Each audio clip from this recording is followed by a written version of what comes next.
the pitch is looped towards shortstop. Petroselli's back. He's got it. The Red Sox win. That is pandemonium on the field. Welcome to the Great American Collectibles Show, brought to you each week by the National Sports Collectors Convention.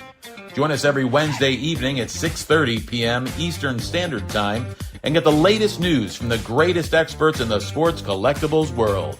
You can watch us on the Great American Collectibles Facebook page, as well as YouTube, or you can listen to us on Spotify, Pandora, iHeartRadio, or any of your favorite podcast platforms. And now your hosts, award-winning sports collectibles author Tom Zappola and Boston radio personality Lou Blasi.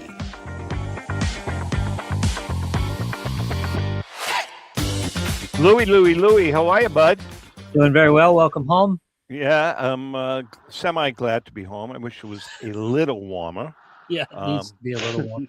I think it's going to, though. I think we're going to be good. We're going to, just like the Red Sox, we're going to be good. I was going to say, you came back and it's 20 degrees, and the Red Sox are 2-8 now? Yeah. 3-8. They won last night.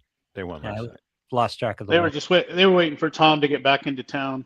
Calvin Arnold is with us. REA Auctions.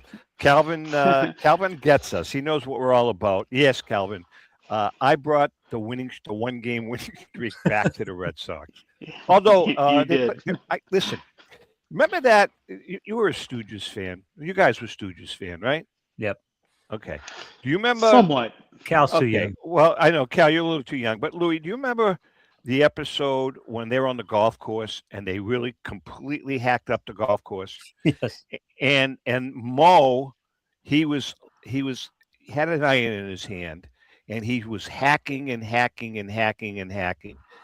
And the little Italian groundskeeper came running up to him and says, "What are you doing? What are you doing?" And he said to the groundskeeper, "Look, the divots are getting smaller." And that is what's going on with the Red Sox. The divots are getting smaller. All right. They're going to be fine. All right, Cal, did you expect the Three Stooges reference today? I did not. That was not on my bingo card. People here are like jumping off of bridges already. They don't realize that it was like the math. If you do the math, it's like the Patriots or the Giants or whoever playing their first game of the season. That's what the math kind of equals out to. So it's one game. That's the way I'm looking. I was going to kind of say that is, does everybody think the Red Sox season is 16 games or something? Exactly. A lot of people do, man. I know. Wait a second. That's a bad analogy. The analogy is if the Patriots lost their first game of the season 73-0.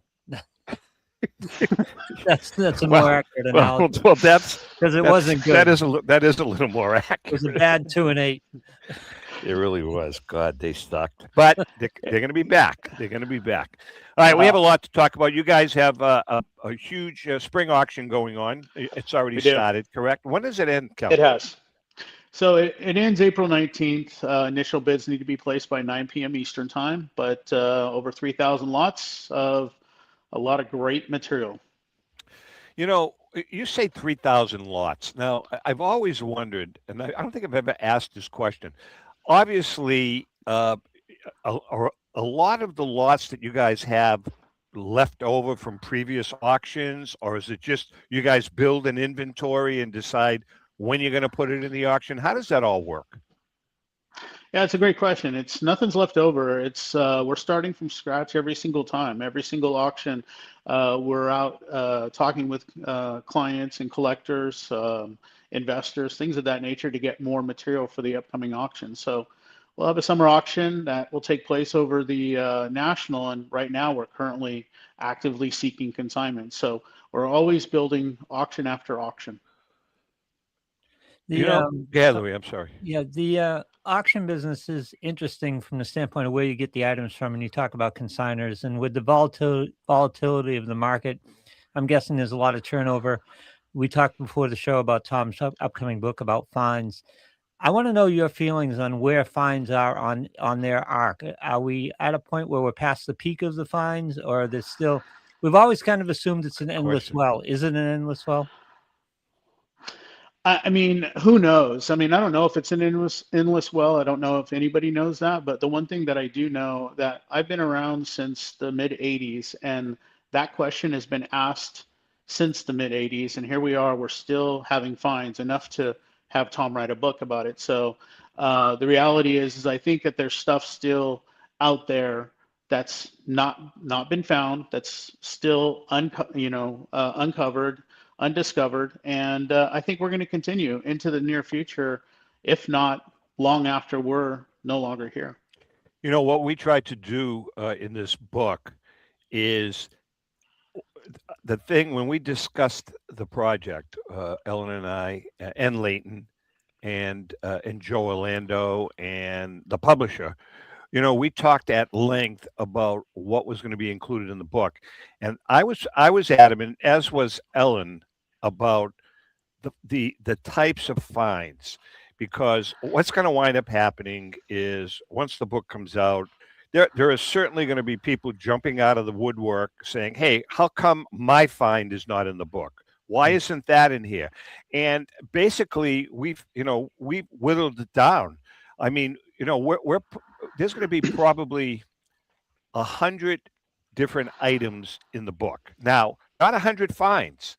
We decided we're going to get it'd be like the top 30 finds ever, but then the rest of them are going to be kind of what we call epic treasures.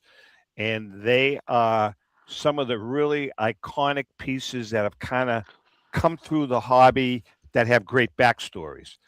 Some of them are only worth 20 grand. Some of them are worth 3 million. But we wanted to appeal to kind of everybody.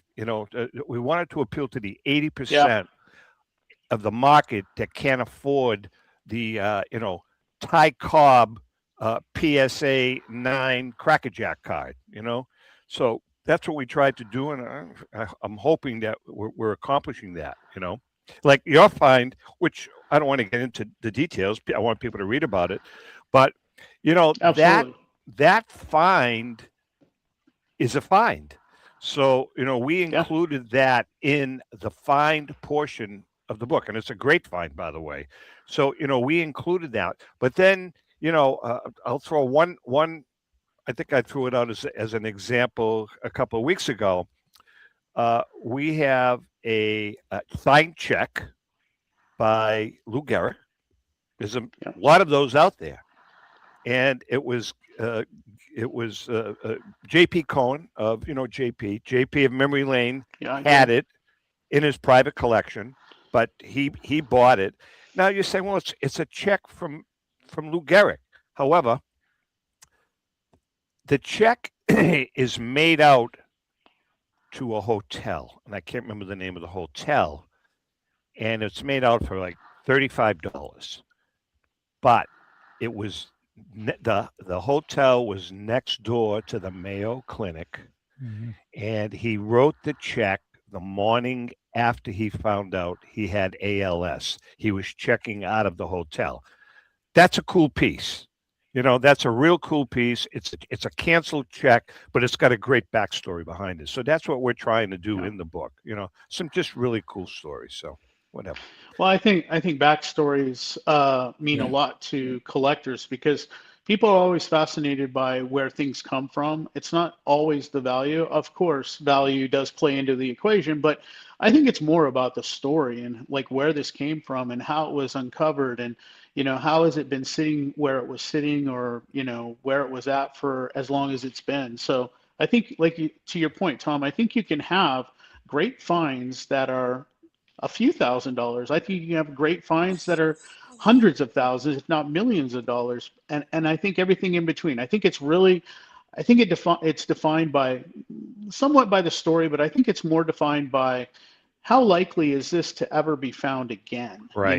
Because Ruth balls are great, but Ruth balls, he signed a ton. So exactly, is the next Ruth ball find really a find? Well, I'm going to give you another example. Again, I'm not going to tell you the backstory, but using a Ruth ball as an example, we have one of the stories is the very, very last ball that Babe Ruth ever signed. and there's a great backstory behind it, and it was signed, I believe, 3 or 4 weeks before he passed away, but there's a great story behind it. So that's kind of the stuff Yep. we're going to do. We're not just extracting, oh, it's a Ty Cobb bat or a Babe Ruth ball or a Mickey Mantle, and there's a zillion Mickey Mantle stories out there. We're trying to be picky Yep. on the story and the item. So hopefully, it'll work. Anyway, let's get to the auction. We're going to be all over the place today, though. Right out of the gate, that 53 Jackie PSA Mint 9. Tell us about that card, man. That's gold. Yeah, it's pretty incredible.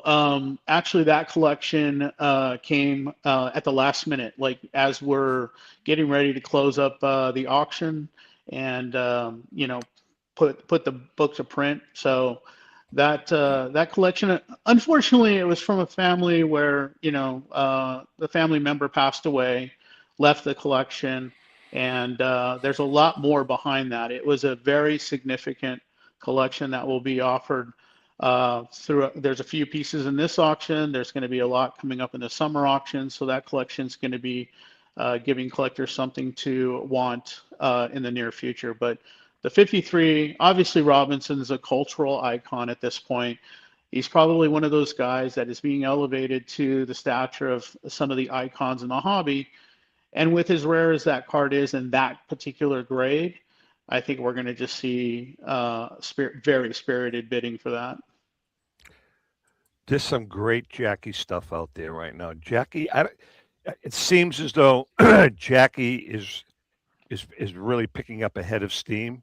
I don't know if that's true, but it just from what I'm seeing, man, it's all Jackie these days.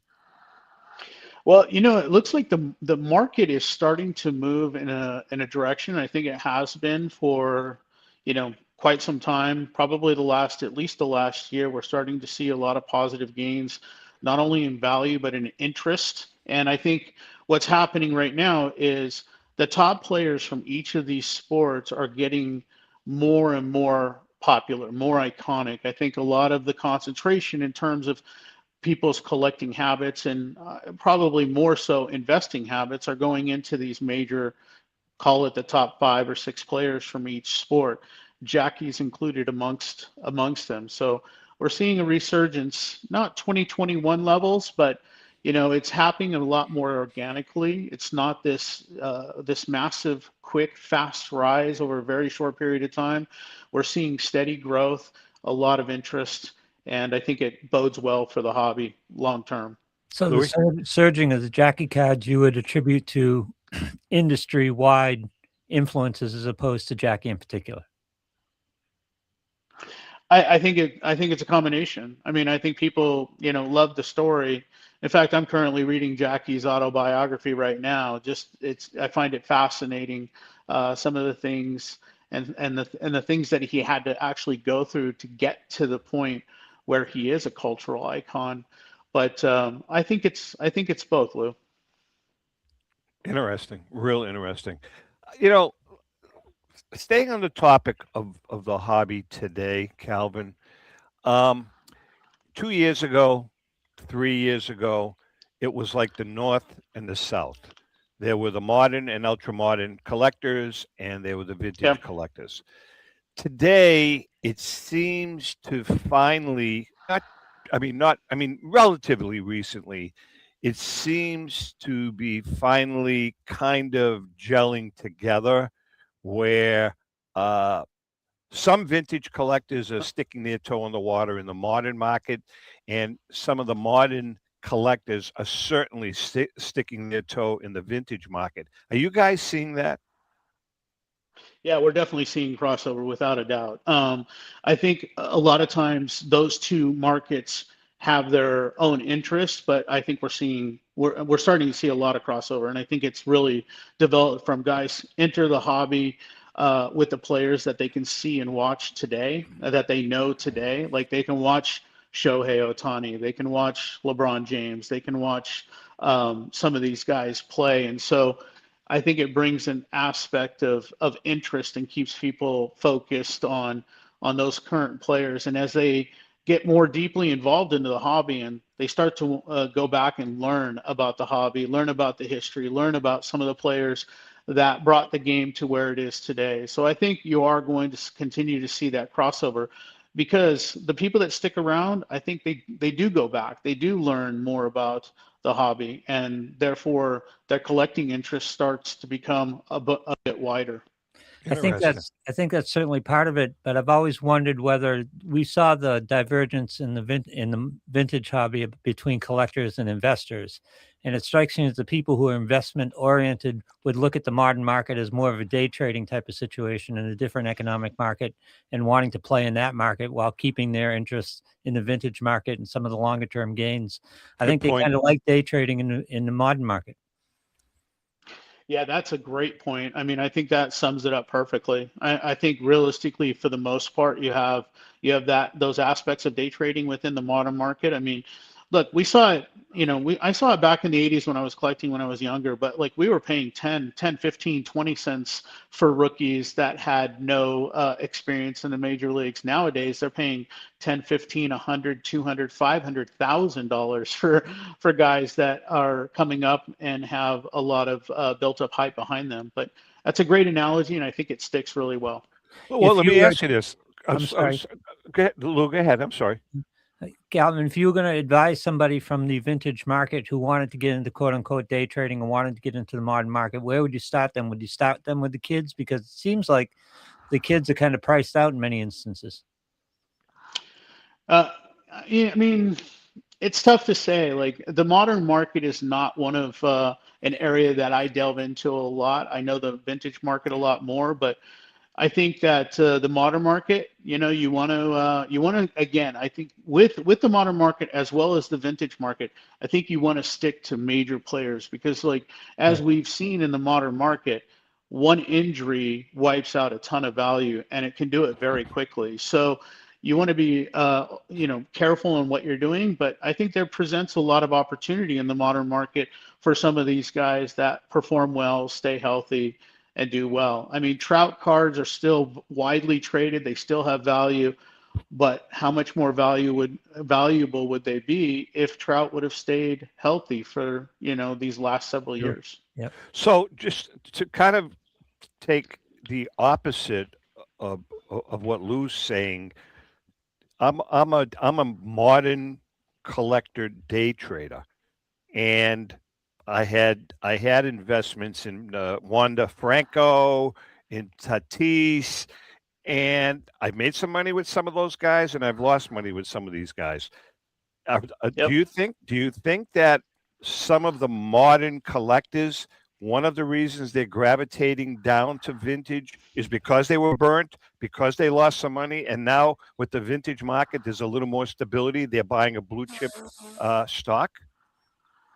I certainly see that. I mean, that's certainly part of the part of the thesis. So, you have to take it with a grain of salt, just like a day trader in stock market, right? Right. They're going to invest in 10 different stocks, and 2 of them they might make money, and 8 they might lose on. And if the winners don't cover the losers, then you're going to start seeing guys gravitate towards something that's going to be a little bit more stable. Again, the vintage market does very well. It's incredibly robust. The values continue to increase over time, as we've seen. And one of the things that I've noticed is the vintage market tends to go down a lot less in down markets, where the modern market tends to crater in down markets. If we all remember back to 2021, the modern market, a lot of these cards were astronomical. I mean, the values that were being achieved were incredible. And we had a pretty big lull in between 2021 and just about a year ago. But we're starting to see modern come back quite a bit. It's not back to 2021 levels, but I think the key for if somebody's going to invest in the market, whether it be modern or vintage, I think the key is to stick with major players and understand that the market needs to be a little bit more organic than just this quick rise. You want to buy, everybody wants to buy something and have it go up immediately. But when it does that, it's not organic. You have a bigger dip based on, how quick that thing rises. So I usually tell people, look, if you're going to invest, I mean, this should be a hobby first and foremost. People should enjoy it. You should buy what you like, buy what you enjoy, because if you buy what you enjoy, you're probably going to be buying things other people enjoy too. And as a secondary note, look for it in terms of value. But ultimately, the long term in anything wins out, generally speaking. One of the things that's impressed me about the vintage market, you can correct me if you think I'm wrong, Cal, was early on in it when investment became part of the market, I was always thinking, well, what happens if a Honus Wagner comes out of an attic somewhere? Is that going to cut into the price of it? And it's turned out, I think, over the years, what I've seen is it's exactly the opposite. A Honus Wagner coming out of the attic is actually going to help the market a little bit. Yeah, I've seen that as well. I mean, I think that's absolutely correct. I'll give you another example. Just a few years ago, an auction house sold an 86 Fleer basketball wax case. And 86 is, although relatively old, not that far away, not as far away as a Honus Wagner. And when that came out and sold for roughly $2 million, everybody said, oh, here we go. We're going to see a deluge of 86 Fleer cases. That was, I think that happened 5 years ago or 6 years ago. Haven't seen one since. So I think that there's things out there that, like you said, a Wagner, or even if they found more 52 mantles, anything like that, there's so much demand, there's so much interest in those particular cards that it would have to be a tremendous amount of new inventory found for it to make even a dent or a difference.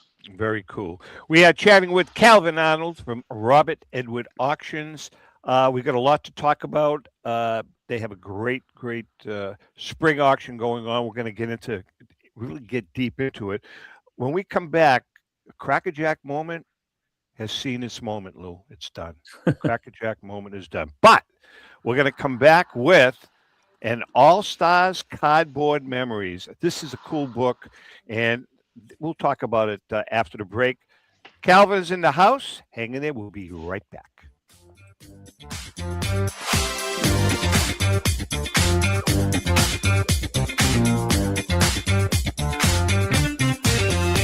1996, Brian Drent and the staff at Denver's Mile High Card Company have led the charge in the collectibles hobby. Mile High is a full-service dealer specializing in buying and selling cards and offers a competitive consignment program for all collectors. Whether it be their computerized want list service, appraisals, or auction services, Mile High has it all. If you've been searching for a company with a selection of high-grade vintage 1888 to 1970 baseball cards and memorabilia that shares your passion, aim high, Mile High. Go to milehighcardco.com or call 303-840-2784 for more information. For more than 30 years, Robert Edward Auctions has been the industry leader when it comes to helping you realize the most money for your baseball cards and sports memorabilia. In addition to their unparalleled reputation for honesty and integrity, they reach the largest number of bidders in the business and offer lower seller's fees, as well as generous cash advances up front on your valuable material. Contact them today at 908-226-9900. That's 908-226-9900 or at robertedwardauction.com. This is Brian Drent, president of Mile High Card Company. Is your sports card and memorabilia collection properly insured? For easily replaced personal property, homeowners insurance is all most people need. But for prized possessions that you may have spent a lifetime collecting, it doesn't go nearly far enough. Collectibles Insurance Services has been insuring for over 50 years. They offer a full range of protection and a $0 deductible at an affordable rate with no appraisals required. I know because they insure my collection. If you have a minute, go to collectinsure.com and learn more about insuring your personal card or memorabilia collection. Hi, this is Dan from Memory Lane Auctions, here to remind you that the renowned Memory Lane Collectibles Company has served as a beacon of light to the collecting community for the past several decades. Indeed, folks, it has been our utmost privilege and pleasure to provide the most enthusiastic collectors with an abundance of the finest sports cards and memorabilia for America's most coveted sports personalities via our world-class auctions. Whether you choose either a private sale transaction or the auction route, Memory Lane cordially invites you to reach out to us to maximize the value of your prized possessions. Also, it is not just sales that we pride ourselves on being the best of the rest. Because if you are seeking a particular keepsake for your esteemed gathering, we will be relentless in our quest to find that special piece to fulfill your collecting dreams. So no time to wait. Reach out to us today for the purposes of capitalizing on our unparalleled marketing capabilities. Simply pick up the phone and dial 877-606-5263. That's 877-606-LANE, or find us on the World Wide Web at www.memorylaneinc.com. Now is the time for your valued consignment to ultimately become another one of Memory Lane's record-setting prices. How would you like to own the bat that was used by your favorite player when he hit that towering home run or game-winning base hit? Now look no further than JT Sports, specializing in the sale and authentication of professional game-used bats. As the official authenticators of professional model game-used bats for PSA DNA, JT Sports will guarantee the authenticity of any bat purchased from them. JT Sports also buys and sells game-worn uniforms, gloves, and baseball equipment. The unique quality of the collectible is what JT Sports is all about. Give them a call at 609-487-8003 or check them out at GameUseBats.com.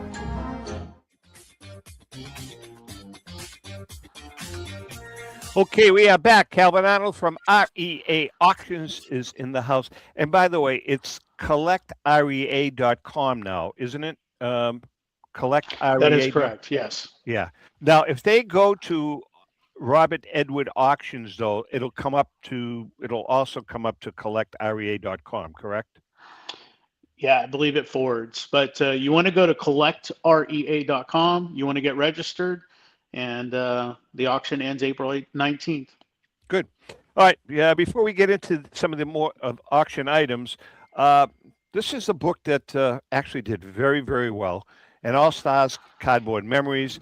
The book was written by Ellen and I and Rico Petrocelli and Joe Orlando.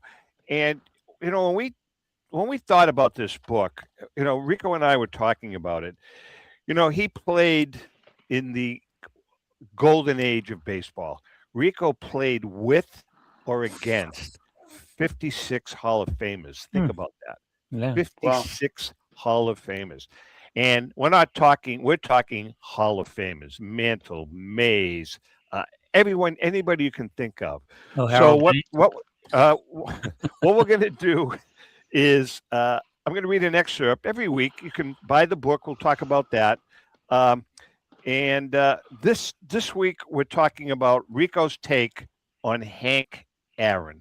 And by the way the book is structured is we have a narrative on Rico's take and his relationship with the player, and then a really cool narratives on the player's cards, the different cards that came out with the player.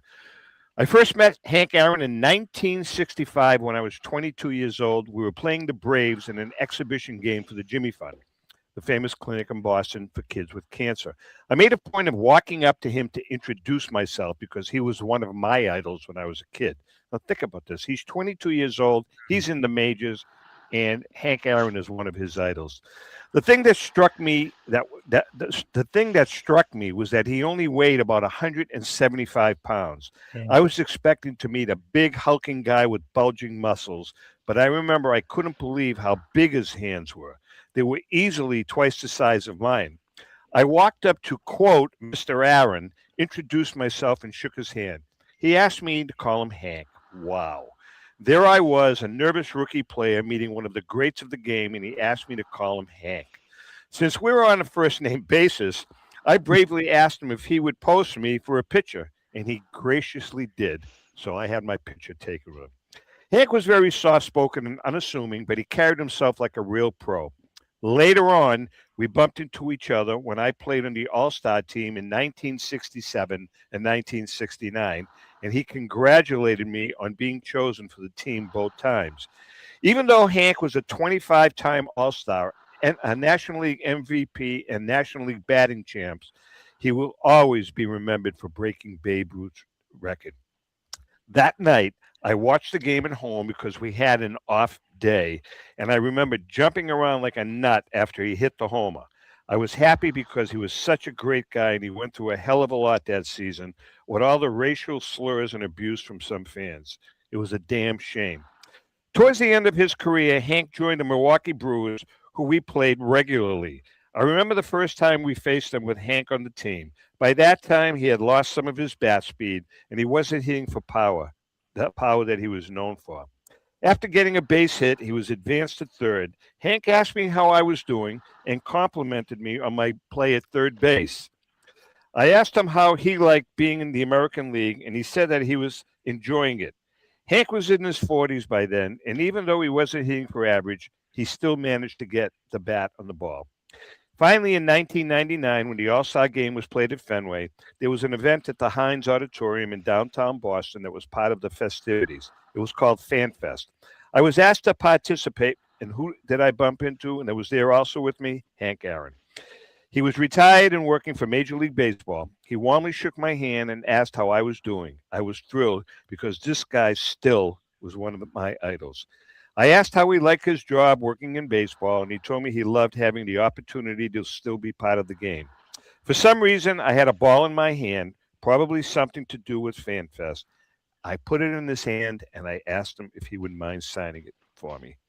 Today, that ball is proudly displayed in my family room. I haven't seen him in years. Again, this is when it was written.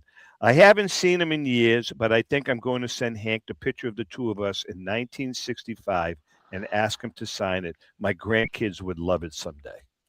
And that's a segment from an All-Stars cardboard memory. You can get this book by going to tomzappalamedia.com. I believe it's on sale. It's a good book. There's some great stories in it. And every week we're just going to, pick out little excerpts of Rico's relationship. Some of the players, obviously, he was very, very close friends with. Some he knew on a marginal basis, but it's kind of a cool book. So, you can go to tomzappalamedia.com and order your copy. Anyway. Rico should check your pockets whenever you leave now that you know that Hank Aaron ball is there. Oh, yeah, really? God. No, he we talk about that, and some of the players. I'll read about the Mickey Mantle one next week because it's kind of really funny. All right, let's get back to Kevin. It's funny what he said about Hank because the power hitters of that era, one of them, Harmon Killebrew with the Twins. I remember going to a game at Fenway, and it got to the point in batting practice with Harmon Killebrew that the rest of the team was around the cage and they were shaking it and yelling at him like an animal. That's how he was hitting. But he was not a big guy. No, he was small too. You're 1,000% right. Willie Mays wasn't big either. None of those guys. The only guy that sticks out of that whole generation, I'm saying before the generation, was Lou Gehrig and Jimmy Fox. I mean, those two guys were built. And you gotta put Frank Howard in there too. Yeah, well, Frank. he was big, but he wasn't a Hall of Famer. You know what I mean? Right. But that's true. Anyway. That's true. All right. Talk to me about the extraordinary 1864 Brooklyn Resolutes. The Henry that whole Henry Chadwick, Mort Rogers. Tell me about that, man. That is a cool piece. Yeah, it's an incredible piece. Obviously a super rare piece from the 1800s. So that was one that actually Brian picked up and got in. I unfortunately, not being in the office, I don't get to see that stuff too much, so didn't have a lot of time. We got that one in pretty late in the cycle, so didn't have a lot of time to get to experience that one a little as much as I would have liked to. So it's a great piece. It's a super rare piece. I wish I had a little bit more to share on it with you guys. No, that's okay. As long as we direct them to it, Lou. Tom mentioned Lou Gehrig, and you have a Lou Gehrig rookie in this collection here, one of the lots in this collection. Tell me what makes this card special.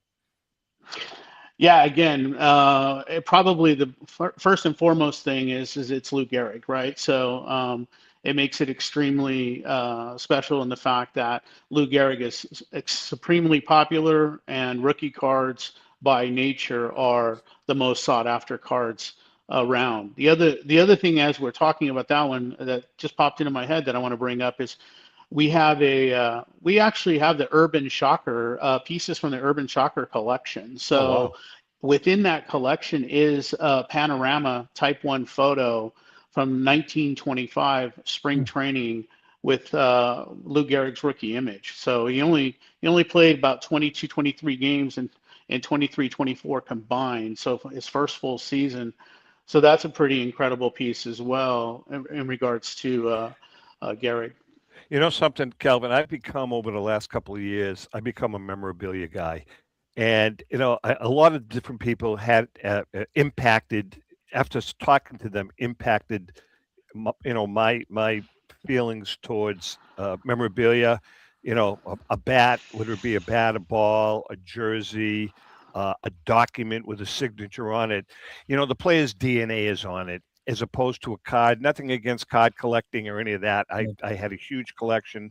I've since liquidated pretty much all of it and gravitated towards memorabilia. I just like the feel. I like having a Grover Cleveland Alexander signed contract. You know what I mean?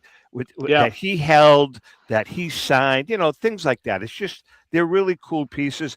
And you guys have always been at or near the top of memorabilia. You guys have always done a great job, obviously with cards too, but memorabilia, man, you guys have always shined in that respect. I think memorabilia takes on the personality of the player, right? I mean, I think there's a direct connection to the player. Cards are incredible. They're the bedrock of the hobby because, again, kids could go to the Five and Dime and buy cards. They couldn't go to the player and say, "Hey, can I have your jersey?" or "Can I have your bat?" Right. Or it just wasn't a thought of thing. And I think that's why memorabilia has that allure and has the value it does today. Is because I remember even in the early 1980s, you could literally buy a Ruth game used bat for $5,000, and so it just wasn't it wasn't the thing that drew the kids to the hobby. It was the cardboard, the ability to go to the Five and Dime store, buy a pack of cards, trade with their friends, flip it against the wall. But with that being said, I mean, I think memorabilia is incredible. There's some real special stories behind a lot of memorabilia pieces. For example, like in our current auction, we have from the Urban Shocker collection, we have Urban Shocker's 1918 to 1924 St. Louis Browns uniform, the full uniform. That's cool. I mean, that's cool. That's a cool piece. Yeah, I mean, and the thing is you could say, like, you could argue that there's $1 million cards, but like that uniform, I mean, go find another one. So the thing is why isn't memorabilia, why isn't that piece $1 million, $500,000 or something of that nature? Just because question. Again, because you got to think about. I want to add this one point. You got to think about how something transports itself from 1918 to today to be even offered, right? Like back in 1918, these pieces were just a piece of clothing that you wore. It's kind of like a concert T-shirt you got 30 years ago. You wore it a long time, it wore out, you threw it away, gave it away, whatever. So the mere fact that these pieces arrive in today's world to be able to be offered to collectors is pretty phenomenal. Louis, what are your thoughts? Memorabilia has this intangible nature. I remember, Tom, when we did the book signing at the Sports Museum, and I forget the gentleman you had with us, but he had the 2 checks that were written for Adam Cohen, right? He had the 2 checks that were written for Babe Ruth, and you're holding them in your hand, and you have Rupert's signature, and you have Brazil's signature, and you're imagining the conversations that happened while these checks were being signed, and everything that went around it. One of the most iconic moments in baseball. And that's what memorabilia brings. It brings this intangible to it. And Louis, if you recall, that was on our right, and on our left was a complete T206 collection with the Wagner card that belonged to, I can't remember, the gentleman from Texas. I can't remember his name. Don Spence. Don Spence. It was Don Spence's entire collection, but we were gravitating towards the contract. I mean, that was like really cool. Holding those checks in our hand was such an interesting experience because, again, perhaps the most iconic moment in baseball history. And it's like just having that connection to it just is something special. It's something different. I could not agree with you more. I want to talk about theft. We talk about this a lot on the air, Calvin, and it's become a real problem in the hobby. You read every day about guys smashing windows in card stores. You read about thefts at all the shows. Guys, actually, guys on camera stealing things. What do you guys? What kind of precautions does REA take at whatever convention you're at, or whatever show you're at? Yeah, I mean, it's a great question, and it is a problem not only for this hobby, just anywhere money gravitates towards, that becomes an issue. And I guess from one sense, it just means that it's dragging a lot of people into the hobby in terms of value. So we're just very aware. I think that's the key word. We're very aware of our surroundings. We're very aware of what's taking place. We take every precaution in terms of protecting the property that we're custodied with. Obviously, we have insurance. We use safes at the at shows and things of that nature that we go to. But I think the real key is just being aware of what's around you, never letting anything of value out of your sight.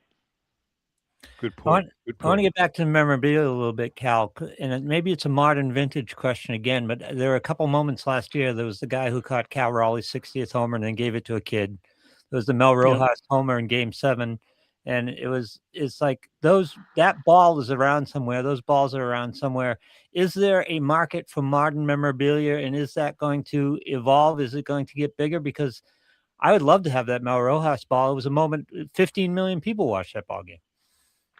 Yeah, I mean, listen, I think actually that ball sold at auction recently. So there is definitely a market for modern memorabilia like that. Anything that's tied to a special event or a special home run, a special pitch or anything like that is going to hold value because, again, people connect to it in a way that you can't connect to, let's say, particularly in cards. I mean, if you were one of the fans sitting in that stadium and that home run happened, you have a direct connection to that game. And so a memorabilia piece from that game, such as Rojas's home run ball, it provides a story for, first of all, like one of the things it really does is it provides a story for generations for your family. If you end up owning it, I mean, you can talk about that for 3 generations, or 4 generations. That story can get passed down through family history. So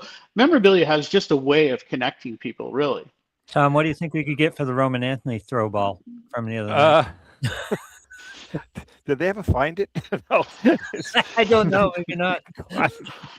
Do you think he has the yips, Lou? He has the yips. They're playing with his mechanics, and he's all screwed up. He's in his head. What are they? I mean, so now what do you do with an outfielder that has the yips? I've never heard of that. I mean, Rick Ankiel, he was a pitcher and had the yips. Yep. What happens when an outfielder has the yips? What do? You DH him. Well, like Ankiel, you move him from pitcher to the outfield. So maybe you move this guy from the outfield to the pitching mound. Put him on the mound. No, they'll straighten him out. But it's just amazing how much they've messed with this kid defensively. Well, you know what it is, too? There's so much pressure on this kid because they suck right now. You know what I mean? So he's trying to take the burden of the whole team on his back. But let's move on from that. Hey, I have a question regarding the Buy It Now on your website. You have some items that are like, blew me away, that are for sale. How does that work? I mean, do you have somebody that can sign those to you that say, I don't want to put them in an auction, or do they belong to either you or Brian or somebody? How does that work, Cal? Yeah, again, we work with collectors who, maybe don't want to put something up for auction for a number of different reasons, and they have a certain price in mind that they want to get. So it's just another opportunity to offer collectors an avenue to be able to sell their items. It's a great venue for the right people and the right things. It's pretty straightforward. I mean, we get a lot of the material. In fact, most of the material from consigners that want to place it into the marketplace. The marketplace, we operate on a 5% fee, so there's no buyer's premium attached to the final price. The price you see on the marketplace is the price that you would pay, or we have the ability to make offers. You can make an offer to the owner of the item, and so we can facilitate. Really cool stuff. I mean, some of it's very expensive, but it's really cool. We talked about this last week. Lou had his thoughts on it. There's a whole controversy right now with the What's Not app or Whatnot, whatever the hell it's called. What's up, what's not, what is, what, who the hell knows? But anyway, point being is that there's some legislation that's floating around out there right now that's possibly looking at sports card breaks as a form of gambling. What are your thoughts on that, Calvin? Yeah, I mean, I can see it. The thing is that I think that in straight gambling, the only thing of monetary value is the money that you'd win or lose. I think in breaks, you at least have something tangible that you can win. I mean, just like in gambling, it's not always going to pay off. But I can see where they're coming from. But again, I have a personal feel for that, and I think that as long as something's being returned to value. Again, it might not be the value that you're going to be paying for that item, and that's the nature of gambling, but you are getting return value. Interesting. Calvin's in the house, Calvin Arnold. We are going to take a break. We have one more segment. I want to get into some of the other items in the auction, and we have a few non-auction topics to talk about. Hang in there. We'll be right back.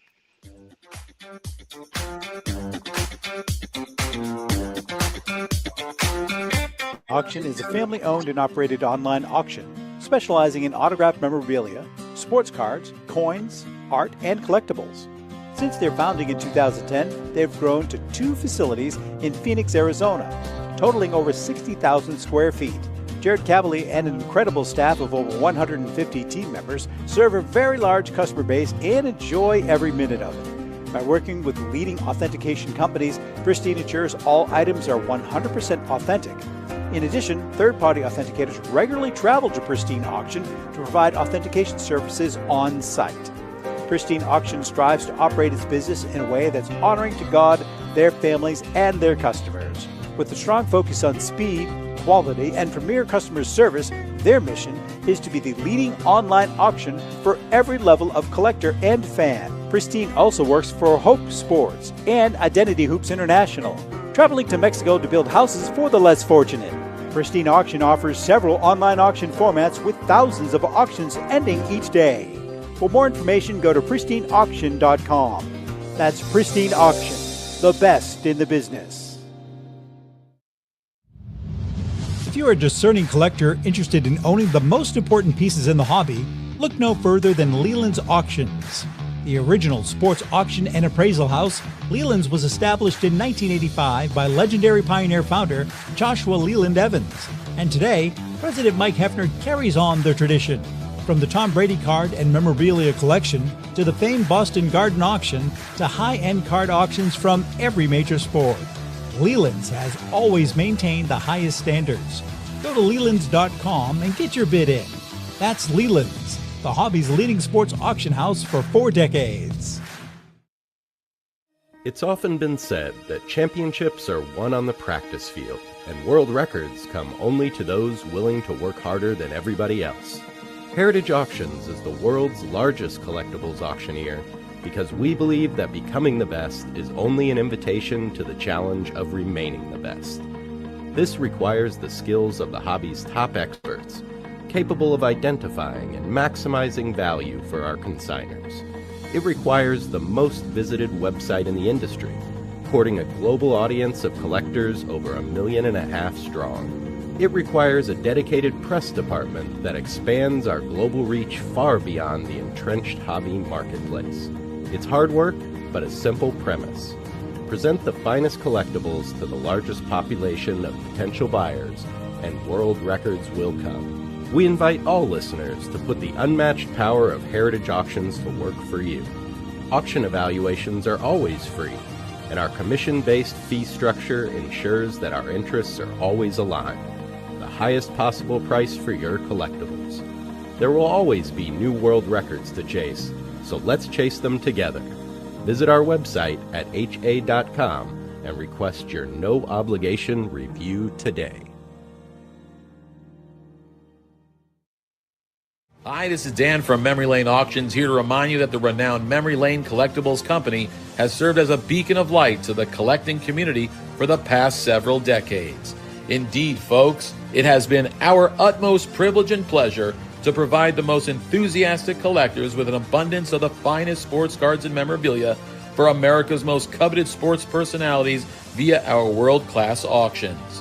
Whether you choose either a private sale transaction or the auction route, Memory Lane cordially invites you to reach out to us to maximize the value of your prized possessions.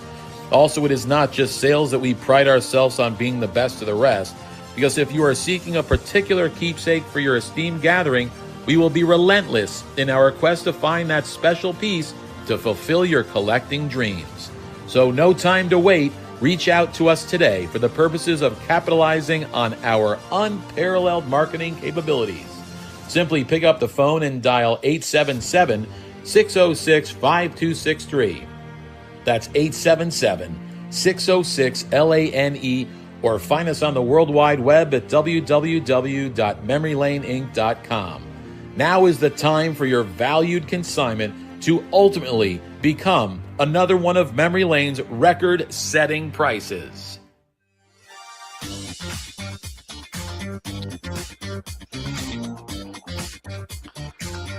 Okay, we're back, and Calvin Arnold is in the house from REA Auctions. Hey, Louis, why don't you tell our viewers and listeners about our good friend, Tom Finkelmeyer, and Finkelmeyer Insurance Company? Let me find the copy first. Finkelmeyer Insurance Agency has been insuring collectibles since the early 80s. Hold on, stop. What? I can't tell you, Calvin, this is Lou's favorite part of the show, when he does the Finkelmeyer live read. I'm sorry, Lou, I digress. Go ahead. Alvin, if you ever do advertising for REA, do a live read on this show. It's like you get 3 times your money's worth. It sounds like it. Finkelmeyer Insurance Agency has been insuring collectibles since the early 80s. The late Tom Finkelmeyer wrote the original sports memorabilia insurance policy when no one else in the industry was insuring sports collectibles. A lifelong collector of sports cards, Tom Sr. instilled the love of collecting in Tom Jr., who is the current president of Finkelmeyer Insurance Agency. Tom Finkelmeyer Jr., with 3 decades of insurance experience, has paired that expertise with 50 years of collecting. And with a litany of professional designations, including counseling and risk management, Tom covers every aspect of your collectibles insurance needs. Unlike some of the companies that sell collectibles insurance directly to the consumer online, Finkelmeyer Insurance Agency is the only independent retail agent who specializes in sports memorabilia and collectibles nationwide. Representing all major companies that sell collectibles insurance, there's no agency that insures more collectors, dealers, appraisers, auctioneers, or events in the collectibles hobby than Finkelmeyer Insurance Agency. Our good friend and hobby legend John Tovey of JT Sports has been using Finkelmeyer Insurance for over 20 years. For more information, go to thefia.com. That's Finkelmeyer Insurance, where collecting is our passion. Thank you, Lou. Very well done. Very well done. Very and well by done. the way, we're talking about gambling, Calvin. Notice where Lou is. Lou is in his sports book at the Brook Casino. Well, kind of, sort of, but that's your working environment there, correct? Yeah. It was wild this week. I'll tell you what, with the NCAA tournament. It's Was like it really? it's the New Year's Eve of betting. It's like really? All the amateurs are out. Yep. So, Lou, can I ask you a question on a night like You know what that? the favorite bet was? And What? Cal, maybe I don't know how involved you are in sports betting.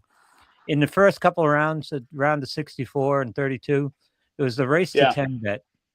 And everyone would come in and give me 10 games in a row, race to 10 on the underdog. All betting the Well, what does that mean? Hold on. Explain that to me. First team to 10 points in the game. You're kidding. Nope. And they just kept betting the underdogs and betting the underdogs. How'd that work out for him?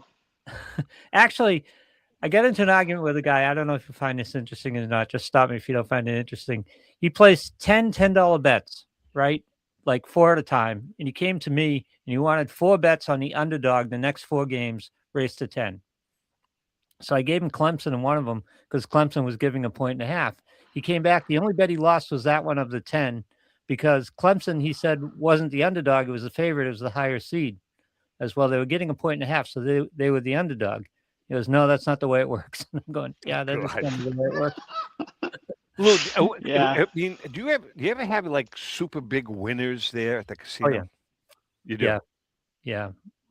We'll do $250,000. I've paid out $250,000. Yeah. Do they buy you a drink or anything? Oh, they're pretty good. Sometimes they're pretty good. Yep. But the 22-year-old kid who wins $17 will often tip me more than the guy who wins $5,000. So I was gonna say. I just look at him.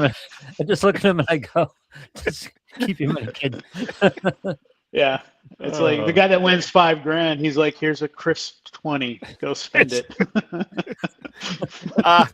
Let's talk about the NCAA for a minute. With the NCAA tournament, both men and women's, do you guys see a spike, or is there a spike in cards for those players at the college level?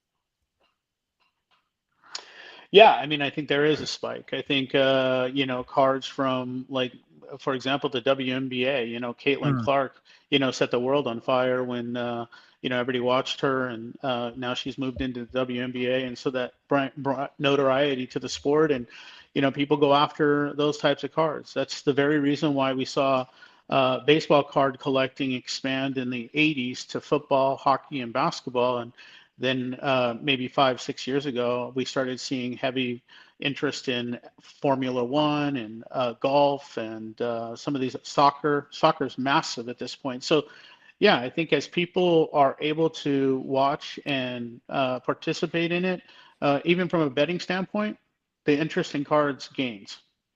Interesting. What happens to a player What happens to a player like Cooper Flagg, who had an amazing college career, and now he's a pro, and college career kind of falls behind a little bit? Are the college cards, and are they valued? That's a good question. Yeah, I mean, I think that they still tend to hold their value or have value. I think that as they become a pro, their cards, their first pro card becomes much more significant. Because now they're in the pros, right? There wasn't any other options available to collectors prior to them appearing on their first pro card. And I've wondered this for years because I hang around minor league parks a lot. I'm always dealing with prospects and things like that. And minor league teams will put out limited edition card sets of their players. I've always wondered why those haven't caught fire. Because again, it's the scarcity you talk about, Tom, all the time. The manufactured rarity is like there aren't many of these cards around, especially as these players become storied pros. Yeah, it's interesting. It's an interesting phenomenon as well. I just don't know why. I don't have the answer for that one because there's certainly cards out there of players that are much scarcer than their pro cards. For example, Cal Ripken Jr., his minor league card is much more scarce than his 82 Topps, future rookies card. So, but maybe it'll catch on. Like Star Company, I guess, is considered minor league, but not really. I mean, it's just prior to their first pro card. Like for Jordan, Star Company always took a backseat to 86 Fleer basketball for the longest time, and now Star Company, torches the 86 Fleer card at this point. Interesting. What are some of the other items? Can you highlight a few more items for us in the auction? Yeah, absolutely. I mean, we have a great mix of collectibles. There's probably something for everyone in there. We have several 52 mantles. Obviously, that's a huge mainstay. Multiple grades, 5s and 4s. We have a really nice looking authentic. We have a newly graded SGC3. We have, you guys are going to love this, and I know you're going to go right to the computer and start bidding. We have a massive amount of Pokemon cards in this particular auction. Yeah, absolutely. You don't know this now, but we are experts. We had a Pokemon show last week, and Lou and I have become the resident experts of Pokemon. Lou, right? You've already started your collection, Louis, right? Well, you're going to be able to add some incredible stuff to your collection, Lou. There's quite a few sets and single cards, lots of unopened. We have an incredible, I guess, what's called I'm not an expert in this particular arena, but a One Piece case, which is a very popular Yu-Gi-Oh unopened box. So it's got, they did it in two versions, a blue bottom box and a white bottom box, which is, I guess, first and second printing. And a blue bottom box is much more valuable, and that's the case that we have. But so we have a lot of that. We have a couple of incredible modern cards. We have a 2018 Good Winning Champions Kanji Shohei Ohtani card. That one, I think we sold that one a few years ago, maybe 2 or 3 years ago, for 30 grand, and we expect it to bring about 150,000 now. So that's, there you go. That's modern cards for you. If you get the right player, you know, you can certainly do well with them. In addition to that, we have a lot of unopened material, a lot of great unopened material. So a 60 Topps cello box, baseball box. Well, hold on. You've got a 67 Topps unopened. 67 Topps. Petroselli is in that box. Oh, yeah. Petroselli is in that box, right? That's you probably should buy. You probably should buy it for him, Tom. Yeah, you're probably right, but I don't think so. What is the bid? Do you know what the bidding on that item is at right now? You wouldn't know off the top of your head, would you? The 67 wax box, I believe, is currently sitting at 43,000. Wow. Very cool. So we expect it to bring, you know, about around 150. Wow. Wow. Yeah. Yeah, just another incredible piece. But, you know, again, we have something from pretty much every corner of the hobby. So there's going to be something for everybody. Good. Okay, so let me ask you another why question you probably can't answer because I'm good at this today. You're good at why questions? Yeah, that can't be answered.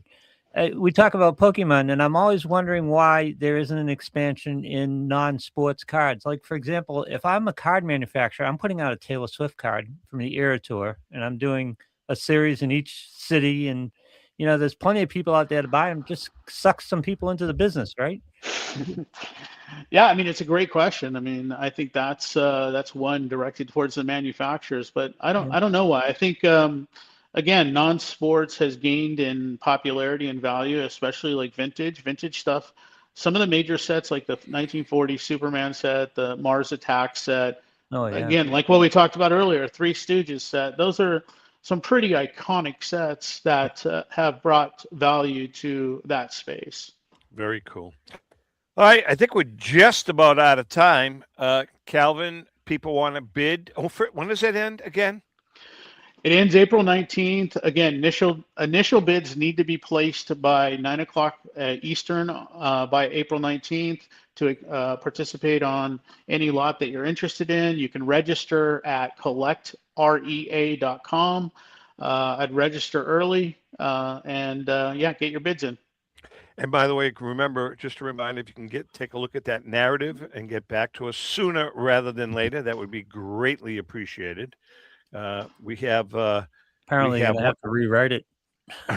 one of the items in the book, the new book, Legendary Finds and Sports Collecting Treasures, is a major find by Robert Edward Auctions. Nice. That was kind of headed up by Calvin Arnold. So cool story, Calvin. That was a real cool story, by the way. Very cool. Yeah, it was great to work with that family. So yeah. All right. I think we're just about out of time. Louis, great job. Louis, next week, Petroselli is going to be in the house from his home studio. We hope. Now, what does that mean? We're going to find out next week. Is he going to be able to get on camera, Lou? That's going to be the $64,000. I'll tell you what, let's tell him the show is Tuesday and work on it on Tuesday just in case. Okay. I think Lou's got the idea. And, you know, by the way, you would think Rico, I can't tell you how much Lou and I love the man. We adore him, right? One of the greatest human beings. Now, you would think we've been on the air together for 11 years. And while we're speaking, 4 minutes ago, my phone is ringing, and it's Rico trying to call me, wondering where the hell his car is that is on the transport truck being delivered. That was your job? Yeah. Right. You would think that he would know that, hey, wait a minute, it's Wednesday. They're on the air. Negative. Anyways, you got to love him. With that being said. Let him know that we have a spot in the summer auction for his car. Okay. He just bought it, by the way. He just bought it. Tell him to check on REA. Exactly. Oh, God. Lou and I are going to. He's got no. He's just got no conception of what he has for memorabilia. It's like all stuffed in a room down in his basement. He's got like a finished basement, and he's asked Lou and I to kind of go in there with him. Well, we just found out today he has a Hank Aaron ball. He's got all kinds of stuff. He's got handwritten letters. He says, "Oh yeah, I think I have a handwritten letter from Ted to me when he was giving me tips on how to hit." I said, Rico, that has value. He said, "You think?" Yeah. He's got stuff like that. It's just like, wow. All right, guys. With that being said, Calvin, always nice talking to you. Say hi to Brian. Pleasure. Louis, great job as usual. And to our viewers and listeners, we are back in Boston. Glad to be back. Missed the warm weather, but it's going to warm up here. A month from now, you'll be really glad.